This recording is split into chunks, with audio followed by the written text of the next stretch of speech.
Hi, everybody, and welcome today to the Brewery Underground podcast.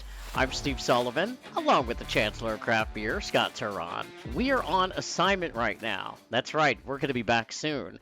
So, we are giving you the best of the Brewery Underground podcast. The very first guest we had on the Brewery Underground podcast was Chris Dolan. At the time, he worked at Baseline Brewing in Nashville. If I go to a brewery that I A, haven't been before or I haven't been in a while, I may look at the first four or the first five.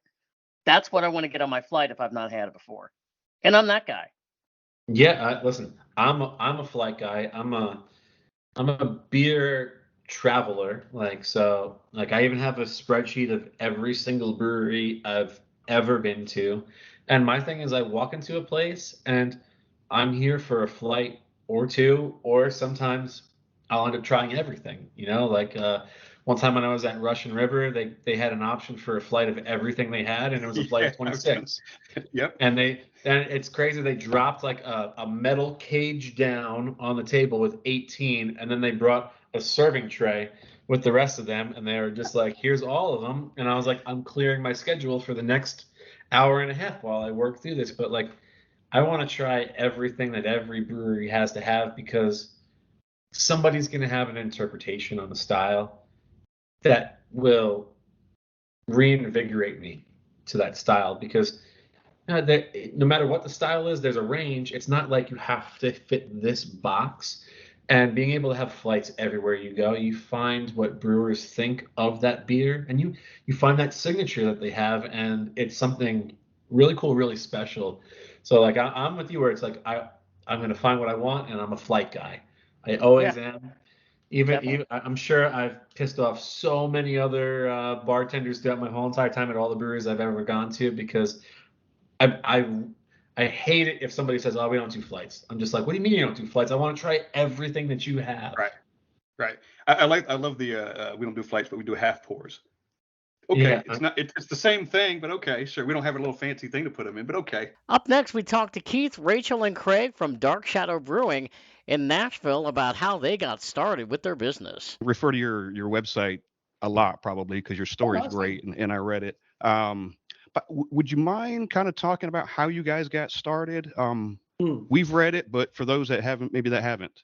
Yeah. So basically, I mean, I don't know if it's considered morbid or not, but my mom died. Our mom died. Yeah. So as brothers growing up, my mom was divorced and it was a single family, and so we weren't very close as a family growing up. And when my mom passed away, it was in Chicago because that's where she lived, but we were living in all different parts of the country at the time. And we all went back to Chicago for the funeral. And when we were there, we started talking a little bit and basically decided that, as a family, maybe we needed to be a little bit closer. We shouldn't be so distant. We shouldn't be so far apart. As brothers, we probably need to stay in contact and be with each other a little bit more. So what we did was we decided we'll start doing like daily or weekly meetings, kind of like Zoom-like. And it was also around the beginning of COVID. So with that, it seemed to work out really well that every week we would kind of meet online. We would start talking, get to know each other's well, we know each other's backgrounds, but get to know each other now, and reconnect. And we were doing it via beer too. So we were definitely sharing a happy hour. Our local craft brewery. I'd go grab some beer. Keith would grab some beer from here. Eric would grab some beer from where he was at. I was in Pittsburgh at the time, so we would just grab beer and basically made it a happy hour every week. We would have a meeting for about an hour or so, depending on how much time we had. Yeah, we would sit and talk and drink, and when we found the beers, we would also share them with each other. We were like, "Oh my God, this is so good! You got to try that!" And so we would ship it to each other, wink, wink, and we would try the beers when they arrived. So it'd be something to look forward to and enjoy a beer, and then at some point we'd like, why don't we just start making some beer? So we went about the process of buying the standard kits. It's already got the wort made. All you kind of got to do is just boil it up and put it together and you're done. And again, started sharing it with each other. And it's like, okay, well, this is good and all, but I think we can do better. And so that's when we kind of moved into like, let's hit the grains. Let's do this. If we're going to do this, let's do this. Mm-hmm. And so Craig and I really started focusing on that. And And then when we did, it was really good, and we're like, let's do this. Let's like really do this. Underline. Yeah. And we were talking, and Craig was up in Pittsburgh at the time. I was here in Nashville, and the other brother was out in Arkansas. And we were trying to decide, okay, of those 3 locations, where would really be the best to potentially open a brewery? And we debated about it, and it actually turned out that Nashville would be the best place at the time to open the brewery. So they came down here, and we've been doing brewing and fests ever since. For the last 2.5 years, 3 years now. Yeah, I've come across you guys twice. The Beer, Wine, and Shine, I think back in October of this year, and then in 2022 is the Preds Okay. beer fest that they've had. So, what other ones do you guys? You try to get them all in the year that you can get to? How does that work? Yeah, we do about I think 22 and 23 we did about 9 and 10 fests. 23 was a little bit harder because they didn't really have any spring fests. All the fests seemed to fall in the fall, and that made it difficult. As a home brewer, there were fests that landed on the same day, and we either had to choose or we split. And being small like that, it's too difficult to split. But we try to get all the main ones, and when you do the fests, you have to let them know you're a home brewer. There are certain fests where they want you to have your distribution license, or they want you to actually be a brewery to participate. But for the most part, as long as you're upfront and honest with who you're talking with, they've never had a problem with us being in there as a home brewer. So we try to get all the big fests around Nashville. As much as we can. Hey, Scott had mentioned in the beginning of this podcast your story. Can you talk about your story and where people can find that and everything else on your website? Yeah. I mean, the story is on the website. So if you go to darkshadowbrewingco.com, we had to add the little co. So darkshadowbrewingco.com, that's got everything on there. It's got our story. It's got typically what we're trying to brew or have brewed, upcoming fests. It's also got information about us wanting to be a community-supported brewery and ways that the community can support us in that aspect. I don't remember. Does it have our story behind our name? Mm-hmm. Yeah. The story of how the name came about. Yeah. So our name came about.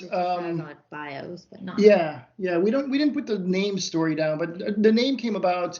Again, we sat and we brainstormed or beer stormed, Right. and tried to figure out a name, because it's like, okay, well, if we're going to do this, we need a name.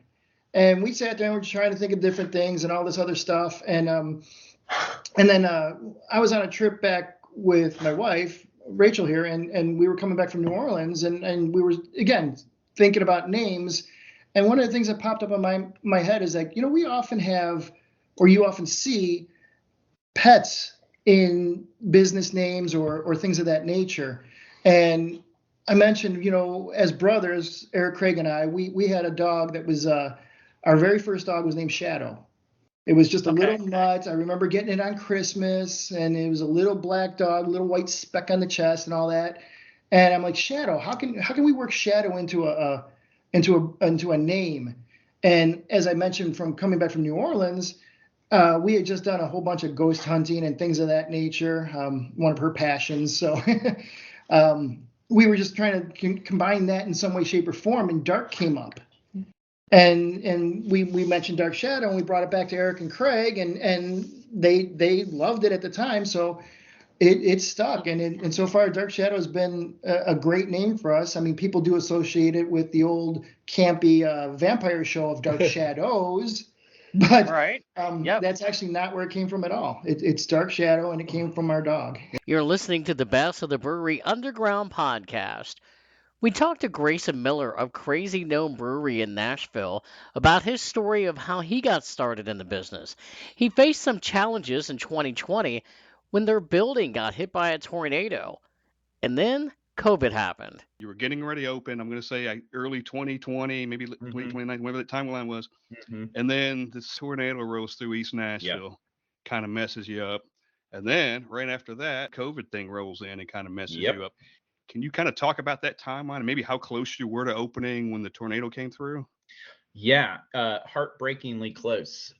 We had it was a wild chain of events. Of course, opening a brewery, what links of red tape you have to cut through to get there. There's this permit that you need, but you need to get this other permit to get that one. And so there's just a waterfall of permits you have to get. So you can't apply for everything at the same time. So you have to focus on this one, then that one, then that one, then that one. We finally got there. We finally got the last permit. Had the news of that on Friday. Saturday, we cleaned the brew house. Sunday, we cleaned our first, we brewed our first beer. We were ready to go because this had been taking a very long time. And Tuesday morning at 12:30 in the morning, a tornado rips apart the brewery. God, that's and I remember that too, because you're right kind of next to or behind Main Street Liquors there too. Yeah. They got hit. How bad was the damage? Obviously bad enough so you couldn't open it. Well, speaking of YouTube, the brewery has a channel as well. You can look this up. We called the video "Brewery versus Tornado," and then spoiler, the tornado won. The CCTV footage that we have. I'm an IT nerd. I have everything on a battery backup that needs it. So the CCTV wasn't damaged by the storm. It ran, it recorded the whole thing, and so we've posted that footage online so you can see for yourself. Pretty intense. The building's walls were weaker than the roof. The roof is a very thick concrete roof, very sturdy. So it sort of blasted through underneath. It started on the far side that was just general storage, blew through the liquor warehouse, and then blew through into our area, knocked down all of our fermentation tanks, exploded an interior wall that we had put together. And the crazy thing is there was a exit door, a push to exit door, and very politely the tornado pushed to exit, and that door was spared. It alleviated the pressure because of that emergency push to exit function.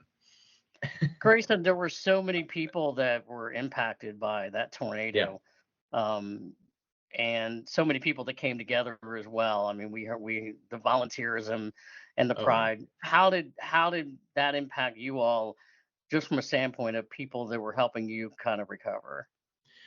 I say it every time when we talk about this, that the community efforts were so heartwarming, and it was truly wonderful. I didn't know any of these people, and several people I did know were reaching out and coming to us specifically to help. One of my bosses at my day job had a chainsaw and he brought it over and started chainsawing some trees that had fallen down and branches that were blocking the entrance. But the parking lot and the entryways were just littered with rubble, and people were just clogging the streets, picking up this rubble, putting it in piles so that we could get it everything put together. Shout out to my contractor, who's a crazy old man that wakes up at 3 a.m. every day. I called him. He was already awake for unrelated reasons. And he was so on top of things. We got some of the only dumpsters. Naturally, instant shortage of dumpsters, instant shortage of porta potties. And boy, glass makers were months behind schedule for a very long time afterwards. Sure. All those folks that were doing those sort of skills were instantly needed throughout the entire city and surrounding areas. Yeah. Were you there when the tornado hit? No, I do live in East Nashville. I was sound asleep. My brother was living a lot closer. His apartment complex was hit. His apartment specific building was not. And so he was fine, although he was without power for 2 weeks, which was not quite fine. So, he had some woes with that. He was on the scene 30 minutes before. We did have some footage of him being on the first scene and his reaction, and we just made the decision to let that get deleted. It was Oh, a little sad. Oh boy. I would Yeah, have had the same yeah, reaction. yeah. No, what my introduction to this day was around 2 or 3 a.m. Hours after the storm had happened. Um, my girlfriend lived in another part of town. She wakes up, her phone blowing up. Are you okay? Yes, I'm okay. Is your boyfriend okay? I don't know. He won't answer his phone. And so she's worried. My neighborhood completely missed. We were without power for maybe 24 hours because of everyone else. We were so not impacted. Um, that's just the crazy part about tornadoes, right? You're either in the path or you're not. And so she she gets a hold of my brother as she's driving over to check on me, and so I'm woken up at 3 a.m. out of a dead sleep. Uh, Two things: your brother's okay, and the brewery's been hit by a tornado. Jesus. Well, we're glad since that point that it's been onward and upward for you all, and you're having Absolutely, your continued yeah. success, Scott. Real I, quick though, I if you don't mind, what was because you opened in August that year? mhm. Did it take August till then, or till August to get that kind of rebuilt, or did COVID kind of rear its head during that time too? Yeah, so we were shooting for July 4th weekend for reopening. We had the beer. So our permits, we had the permits now, so we could brew as soon as we got back online. We were shooting for July 4th weekend. July 4th weekend, mayor of Nashville shut bars down out of panic. And I'm a little bitter by that because later in July I turned 30, and I really really wanted to get that place open by my 30th, and missed it by a month. Oh well. Couple of external factors. Well, we're glad it worked out. We love the place. I've been multiple times. Oh, good. Steve and I went, would we 2 weeks ago or something, and I made sure we got him over there and try some of the beers. And But when I got there, when I came, I got Turn a Leaf, and Don't Be a Sucker, and the Lemon Squeezy, and the Strawberry Shimmer. Oh yeah. Yep, enjoyed all four of them on a flight. So yeah, really loved them. And you guys do flights, so we gotta love that. yes. And poor Kramer, he walked by the table. I think he was just making the rounds, seeing how everybody was, and I think we kept him there at least 20 minutes talking to him. And it's like, man, I'm sorry, we just kept you here. Oh yeah. No, that's great. fine. Kramer's great. Where do the inspirations come from to make the beers that you make? And I know that's a broad, it's a broad stroke because you guys make a lot of styles, yeah, a whole bunch of different things. But where do you kind of find some of your inspirations from? I view we've just got the 12 taps, and I view it as a challenge to have the most diverse menu that I can have with 12 taps, and I try and make sure that there is something for every type of beer drinker. We want to be approachable, and we're very evangelical about craft beer. We don't have an ounce of snobbery. Beer is for drinking. It's the beer of the common person, or it's the alcohol of the common person. You go ahead and collect your fancy wines, but when you want to relax, have a beer.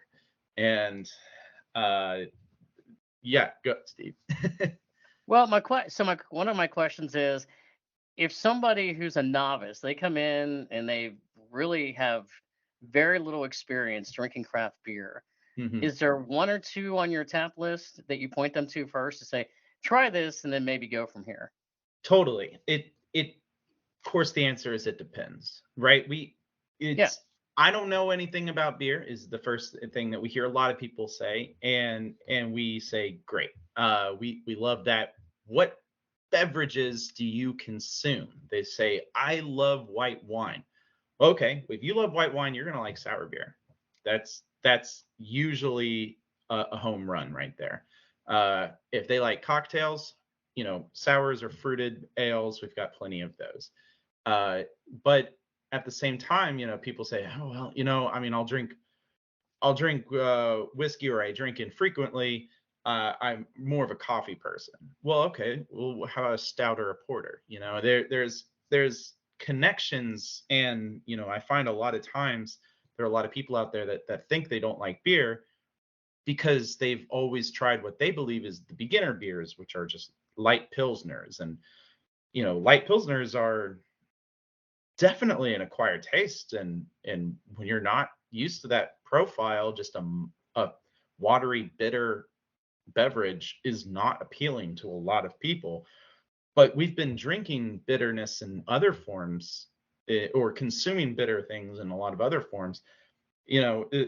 Just because somebody is a sorority person, they might need to go straight to IPAs because they might like the grapefruit notes.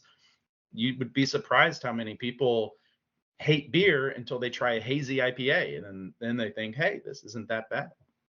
So Hey, let's talk also real quick about Yeah. where people can find your brewery, and where can they go online on social media to find you as well.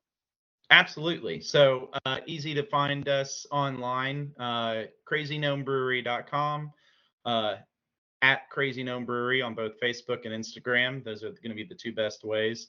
Our website's got plenty of good information about upcoming events, our current beer menu. We've been working hard on keeping that website up to date with some good information for inquiring minds.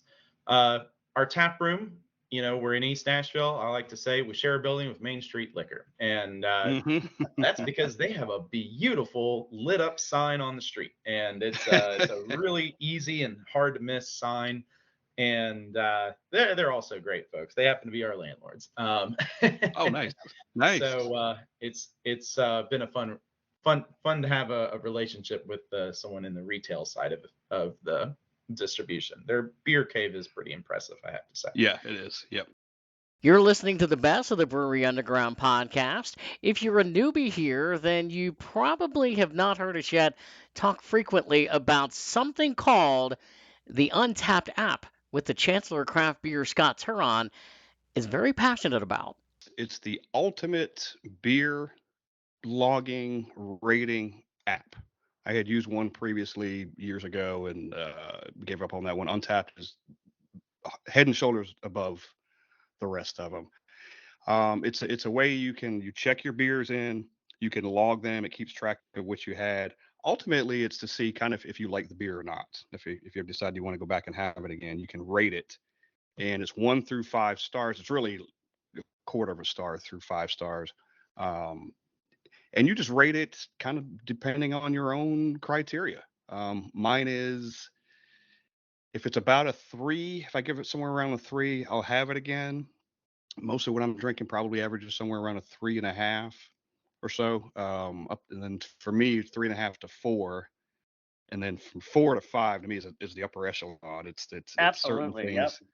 Same way. That's that's for specific special things, So, but it's great. You can log your stuff in. We've got buddies that we live for checking in beers daily. Yes, they do. And it's about as many as you can get, and uniques and check-ins.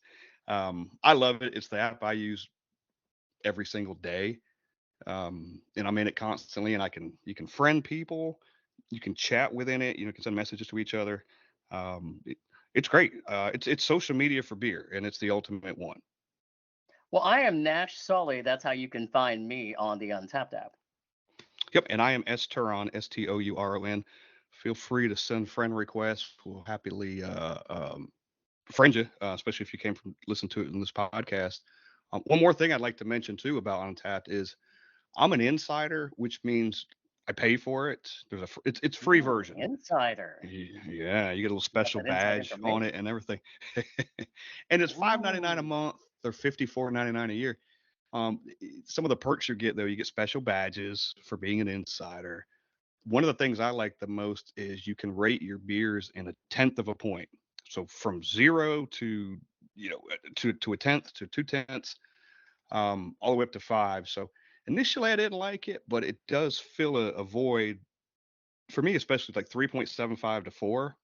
It's like, it's not quite a 4, but it's better than a 3.75. So you put something. Yeah, you don't drink it, think, oh, that's a 3.8, but you kind of tweak it somewhere in between. So for me, I like it. It works for me, and it's obviously my favorite app. I couldn't live without it.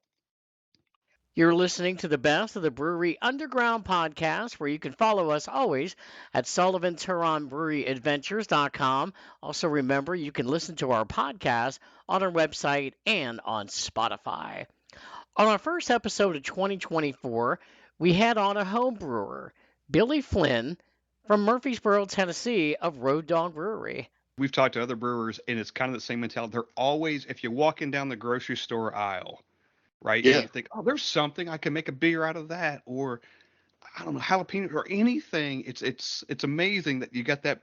I could just call it a brewer's mentality. You're always thinking about what can I make next, or what ingredients can I use next. Yeah, what would just be palatable and presentable to people. I don't think that ever ends, really. Right. Not, and then you try to make it into something, right? Yes, something. And then you can kind of start bending and twisting and crafting these to where you can kind of lose your perspective of where you started from. And then you're like, man, I've got way over here. we need to change direction.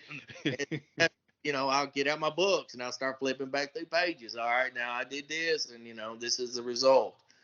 I've done it several times to where I've even swapped up grains because moving from this grain to this grain has got different characteristics. One add a little bit this, or say a sweetness, and this and be a little bit drier. So my recipes, in the very beginning, I'd sort of lose track of where I started.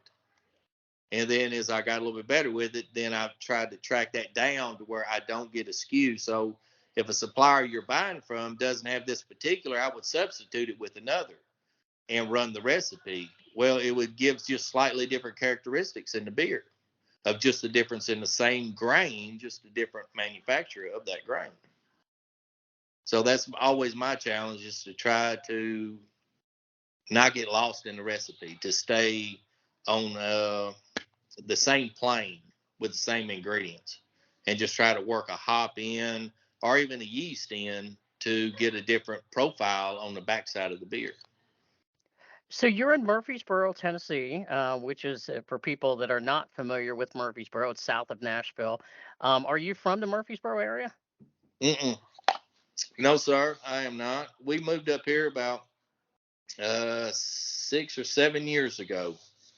We did. We moved up from Grinder Switch, if you know where that is, out of Centerville, Tennessee. It's way out there. Minnie Pearl, she was from Grinder Switch. Yeah. All right. Yes. Can I ask you, do they make other spirits down that way? Everything is made down there. like there's maybe distilling some things down that way. Yes. So what do you think of the whole movement of craft beer breweries in Nashville? Do you think it's growing quite a bit, or are you impressed by what you've been seeing over time in the Middle Tennessee area? Yes, sir. It seems to be. I mean, obviously, because there's more and more and more. There's enough market share for everyone, I believe. There's so many people here, because I think the deal with the craft is not to be Budweiser. Nobody's trying to be Bud, I don't think, right? Or right. Anybody else. It's just trying to put yours and your take out there for people to enjoy. That's the bottom line. I think, well, I can't speak for everyone, but most of the people involved in this, it's just that it's not to be huge. It's just, this is my take on this. And, hopefully it's appealing to, a certain segment, or at least a large enough segment of people to support you. Yep. And I think I could speak for Steve on this. Is the last thing we want to drink is Budweiser. We're looking for something new every single time. Yeah. Right. Yeah. When I mentioned seeing your table at the excited, new brewery, new beers, excited. That's we're on the hunt for that all the time. And I think a lot of craft beer drinkers just are anyway. Right. Yeah. Just the variety, it's just to get away from the standard, that's out in every store. You're going to drink the same brand, no matter if you're in a Shell and Exxon or, Bubba's. Mm-hmm. It's going to be the same stack of beers, and they're all packed up there in 12 packs, and that cardboard 12 pack it's just it feeds the masses, not the craft brewing people. You know, they tend to like a little bit more flavor profile in whatever area, but just something different. Yeah, and for me, like it's I like different beers. I also like different styles, and that seems to be a theme kind of everywhere you go. Everybody's kind of brewing multiple styles, which is great. You know, I love a Czech Pils and a stout at the same time. You know, get a flight somewhere and have 4 or 5. Steve, you've seen some of the. I've seen some of your your flights, and you know, you have a red one and a green one and a black one and a yellow one. Well, You know. yeah, and so the funny thing is when you talk about that, is I have discovered a lot about myself over the last year and a half, 2 years, and we've been doing this podcast, and we've made out like our top 10 list of our favorite beers, and I'm looking, going, man. I mean, there are certain styles of beers that I've come to realize that I like more than others, and it's a learning process, but I love it. I mean, it's the same thing. I love going into different breweries, and trying all sorts of different varieties. There's nothing that I look at that I go, I'm not going to try that. We had sort of a joke, and I think you'll love this, on a couple of previous podcasts where a group of us were out, and one of the it was Highwire in Nashville that had a pickle beer, and I didn't taste the pickle beer. I didn't put it on a flight, and then I happened to be out, traveling up in Ohio, and I saw a can of a pickle beer, and I tried it. It was a sour. Wasn't my most favorite beer I've ever had. But now I'm going, you know what? I'm going to be on the lookout for pickle beers every once in a while, because why not, right? It's a fun experience to just try different craft beers and different styles. Hmm. Yeah, absolutely. Just something out of the norm. If I want to drink water, I go to the tap. You know. Exactly. How many beers would you say that you've come up with so far, in different styles and things like that you've been able to brew? I believe I have 7 different ones. The only ones that I haven't nailed down is a Imperial IPA. It's just that's kind of really not. I mean, I'll drink them. I like Voodoo Rangers IPAs. I mean, I do. I think they're very good beers, actually. But I just haven't nailed that down yet on my side. But and as far as the stout, I haven't cleared the stout yet. I mean, I've drank and I've tried coffee stouts. It's just my palate really just doesn't go there. Is like, I got to have. Yeah. Earlier this year, there was a craft beer festival held in Nashville that raises money for breast cancer awareness. That festival was called Brewbies. Melanie Pierce is founder of the event. She has held several of these across the country, and she talks about how it all got started. Whew, man, it's a big story. It's wild to think that I started it 14 years ago. That feels like a made up number in hindsight. But I worked at a brewery in San Diego County from the young age of 19 called Pizza Port. And I started off working there just as like a busser and a register girl. As I turned 21, I started bartending. I started getting more and more involved in events and marketing and those types of positions. And we did multiple festivals a year, like a Belgian festival. We did a real ale festival. We did a barrel aged fest, all kinds of things. And also at the time, like in San Diego, there was probably like 50 some breweries in the county. Like there was quite a few, but like now there's over 300. It's incredible. But what I noticed back then was I was donating a lot of Pizza Port beer to like different charity events. Like people would reach out to us for their fundraisers, for their Lions clubs, for their 5Ks, all these different events, and we were donating beer to them. And I kind of realized that like there was nobody doing a beer festival to raise money. And so I just decided to ask my boss if I could throw a festival. Yeah. And then he said yes. And I was like, oh shit, now I have to do it. So yeah, that was kind of the beginning of it. I am obviously I was a young female at the time in a very male dominated industry. So I wanted to do something for the girls. And breast cancer is a cause that's very close to me. So I partnered up with the Keep a Breast Foundation, and I reached out to Shani, the founder, on like Facebook at the time and was like, hey, I work at this brewery and I want to do this beer festival. Like, do you think you'd be interested? And I laughed because my email at that time was jailbirdbetty@gmail.com. And she just started laughing at like, who is this Jailbird Betty that wants to throw a beer festival? And it was at that moment also when Jeff Bagby was like, it's probably time to change your email. And I was like, okay, cool. So retired Jailbird Betty, but started the festival. The first year is at Pizza Port in Carlsbad. We had 25 beers. And we sold out of everything. We had like 500 guests there, and it ended up raising like $13,000 first year. Yeah. So it was a pretty big little fun surprise. I had no idea what to expect, and I think it superseded everyone's expectations. And here we are, 14 years later. Well, when we started talking about getting you on this podcast and this festival coming to town, one of the things that came into my mind was you'd be hard pressed to find somebody that that hasn't been impacted by breast cancer. I actually have a very good friend of mine. She's like a sister to me, who I've known for a long time, who's in about 2 years now of metastatic breast cancer. And I text her the other day and I'm like, we're actually doing, a podcast about this topic, and, it ties into, craft beer and things like that. So what's been your experience from the number of people that you've been able to impact and reach out to? I mean, it's incredible, right? Like you said, it feels like everybody's been touched by it in some way. And if it's not breast cancer, it's some other form of cancer.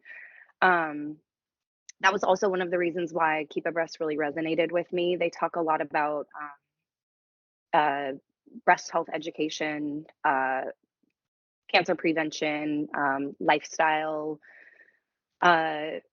impacts and elemental impacts in your life that are tied to or can adjust, your risk of getting cancer. So to me, that doesn't just relate to breast cancer, it relates to all cancers and just health in general. So that was something that super resonated with me. And I think it does with a lot of people. A lot of people know about breast cancer, but not a lot of people are talking about it. And there's still like a giant stigma around it. So I always try to make things like very light and very easy and approachable and fun. That's why everything is pink and cute and adorable at Brewbies. It's not like a normal beer festival. Right. Yeah, I've seen some of the pictures on the website, and you've got, and maybe you can describe it better than I can, but pictures of like, I don't know, there's like, they look like breasts, like you could, you know what I mean? Like they're in a basket or something. Oh, so those are Keep a Breast, they're breastology pillows. Okay. And they're really cool, actually. We'll have them at Brewbies. There's a series of like 6 pillows, and each one of them represents something about breast cancer. So 2 of them have lumps in them. One of them is fibrocystic lumps, and then the other one would represent like a harmful lump. And then it shows you like where you're most likely to find a lump. It shows you like your lymphatic system. They're really cool. I'll show you how to do a self-check at Brewbies. Okay. We're definitely going to be there, so we want to partake in the whole experience. So Perfect. speaking certainly of being there, this is going to be the first time that you're holding this festival in Nashville. It is. So like we were kind of touching earlier, I live in Nashville now. I've been here for almost 5 years. And I keep traveling back to California to do the event, but I'm like, why am I not doing it here? I live here. Hello. Yeah. Yeah. So I was in San Diego in October for a Keep a Breast event. And it was at a brewery, and I just was surrounded by all my friends and all my people in my community. And it like stirred up all these feelings and emotions of I got to do Brew Beast. I wasn't able to do it in 2023. And so I just was like, I need to do this. This is my thing. I need to do it, and I need to do it in Nashville. So timing is everything. And here we are. We thank you for listening to the Best of the Brewery Underground podcast. We will be back soon with more episodes. For the Chancellor of Craft Beer, Scott Turon, I'm Steve Sullivan. Cheers, everybody.